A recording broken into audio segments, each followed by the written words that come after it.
আসসালামু আলাইকুম ওয়া রাহমাতুল্লাহি ওয়া বারাকাতুহু। কেমন আছেন সবাই? আশা করি সবাই ভালো আছেন। আজ আমি আপনাদের সাথে চালের আটার রুটি এবং হালুয়া রেসিপি প্রস্তুত প্রণালী শেয়ার করব। এজন্য চুলায় একটা পাত্রে ফুটন্ত গরম পানির ভিতর আমরা সামান্য একটু লবণ দিব এবং এরপর চালের গুঁড়োগুলো পরিমাপ মতো পানিতে এড করতে থাকবো। প্রয়োজনে যদি আমরা কেউ না বুঝি মাপটা, তাহলে আমরা প্রথমে গরম পানি করে গরম পানিটা উঠায় রাখবো। এরপরে আটা যোগ করার পর ওইখানে অল্প অল্প করে গরম পানিটা অ্যাড করব। এভাবে খুব ভালোভাবে আমরা আটাটাকে ধীরে সুস্থে সেদ্ধ করে নিব, কারণ আটা সেদ্ধটা যত সুন্দর হবে চালের আটার রুটিটা ততই সুন্দর হবে। তো এরপর আটাটাকে নামিয়ে নিব এবং কয়েক মিনিট একে ঠান্ডা হইতে দিব, মানে একটু ঠান্ডা হবে। আর এই যে দেখুন কড়ার মাঝে আর কি তাওয়াতে সুন্দর নিচে যে লাগছে, এগুলো আসলে খাইতে অন্য ধরনের একটা মজা লাগে আমার কাছে। আমি এটা যখনই চালের আটার রুটির এরকম করি, সেদ্ধ করি, তো আমি সবসময় কড়াই থেকে তাওয়া থেকে এগুলো ওঠায় ওঠায় খাই। এগুলো আমার কাছে খুবই মজা লাগে, মচমচে। এটাও অন্য ধরনের একটা পিঠা রেসিপি হয়ে যায় আর কি। এই আটাগুলোরে, সেদ্ধ করা আটাগুলোরে আমি আসলে খুব বেশিও ঠান্ডা করব না, কারণ একটু গরম থাকলে কি হয় এগুলো মাখতে এবং মিলাইতে খুবই ভালো হয়। আর জোড়াই গেলে এগুলো কেমন একটা শক্ত শক্ত ভাব হয়ে যায়। তো সেজন্য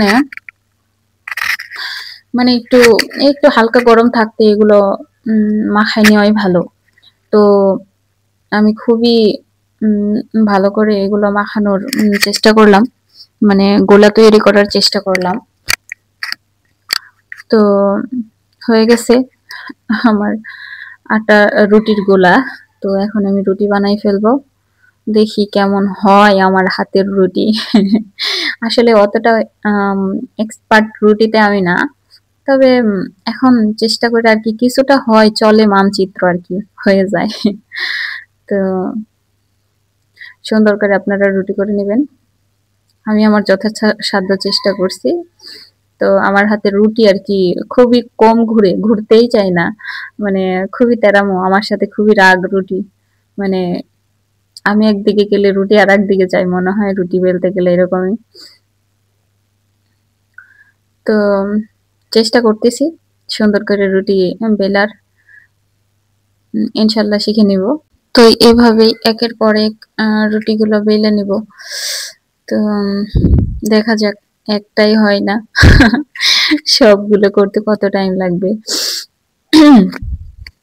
আসলে আমার কথা আমিই বলতেছি, পারি না তো আর কি বলবো, বাট চেষ্টার কমতি রাখি না কোনো জিনিসে। পারবো না কেন, ইনশাল্লাহ পারবোই। তো যাই হোক, রুটিটা প্রায় আমার হয়েই গেছে। তো 10 অফ কত দেওয়া যায় বলবেন প্লিজ। তো এভাবেই অনেকগুলো রুটি করে নিছি জাদু দিয়ে। তো এবার রুটিগুলোকে সেকার পালা। এগুলা তাওয়াই ছেকবো, তাহলেই চালের আটার রুটি প্রস্তুত। তো আমি একের পর এক তাওয়ায় রুটিগুলো দিয়ে ভালোভাবে ছেঁকে নিতেছি, যাতে কাঁচা না থাকে এবং নরমও থাকে। তো সেই চেষ্টায় আছি, দেখা যাক আল্লাহ যা করবে। তো ভালোই হয়েছে, খারাপ হয় নাই। তো এভাবে সবগুলো রুটি আমি সুন্দর করে ছেঁকে নিয়েছি। এরপর আসলে হালুয়া রেসিপির জন্য আমি চুলাতে দুধ জাল দিয়ে নিয়েছি আগেই, এবং এখন আর কি মাপ মতো চিনি দিয়ে দিলাম। এরপর সামান্য একটু লবণ দিয়ে দিব, মাপ মতো আর কি, খুবই সামান্য। তো এখানে শুধু দুধের আর কি হালুয়া বানাবো, খুবই অল্প পরিমাণে, এতে আমি পানি যোগ করিনি, শুধুই দুধ। তো মিষ্টিটা দেখে নিব আসলে কেমন হয়েছে। তো তারপরে আবার চিনি অ্যাড করব, দেখলাম মিষ্টি একটু কম হয়েছে, তো চিনিটা আমি আবারও অ্যাড করব। তো আপনারাও মানে মুখের স্বাদ অনুযায়ী দেখে নেবেন যে ঠিক আছে কিনা। তো এরপর চালের গুঁড়ার ভিতরে আমি ঠান্ডা পানি অ্যাড করব এবং এটাকে সুন্দর করে গুলিয়ে তারপরে গরম দুধের ভিতরে দিব। তো আমি যদি ডিরেক্টলি এই চালের গুঁড়িগুলা গরম দুধের ভিতরে দিতাম তাহলে দেখা গেছে যে অনেক গোটা গোটা হইতো। তো সুন্দর মতো হালুয়াটা হইতো না, একটা শক্ত ভাব থাকতো এই চালের গুঁড়ির। তো এখন আর সেটা থাকবে না।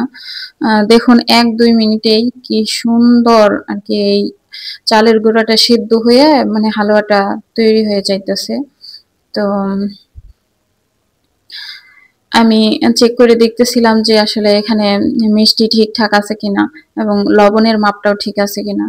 তো আমি আসলে খুব বারে বারেই দেখতেছি, কারণ আমার তরকারি রান্না করার ক্ষেত্রেও আমার এই সমস্যাটা হয় যে লবণ হইলো কি আর একটু দেওয়া লাগবে, মানে এরকম বারে বারে দেখা লাগে, এটা আমার একটা প্রবলেম। তো আমার হালুয়া রেডি এবং আমি খাওয়ার জন্যও রেডি, খুবই উৎসাহী। আমি আগে রুটি বানাই রাখছি চালের আটার, এখন আমি হালুয়া রেডি করছি, রান্না করছি। তো আমি এখনই খাই টেস্ট করব যে আসলে কেমন হইলো। মনে হয় ভালোই হয়েছে। আপনারা বলবেন কেমন হইলো।